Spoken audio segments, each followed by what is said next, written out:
লিখন, yes sir. বলো তো ডায়রিয়া কাকে বলে? স্যার ডায়রিয়া হলো 24 ঘন্টায় 3 বা ততোধিক ভার পাতলা পায়খানা হওয়াকে ডায়রিয়া বলে। ইরফান, জি স্যার।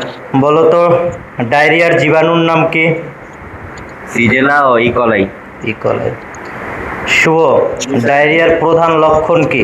স্যার ডায়রিয়ার প্রধান লক্ষণ শরীর অত্যন্ত দুর্বল থাকবে, পাতলা ঘন ঘন পাতলা পায়খানা হবে, বমি বমি ভাব বা বমি হতে পারে, খাদ্যের রুচি থাকতে পারে। ওকে।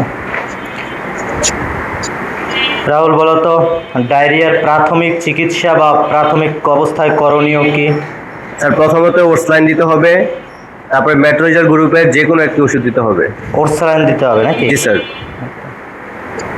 নাজিমুদ্দিন, জি স্যার। ডায়রিয়ার জটিলতা কি হতে পারে? স্যার ডায়রিয়া হলে সঠিক সময়ে সঠিক চিকিৎসা না হলে রোগী মৃত্যুবরণ করতে পারে। ওকে।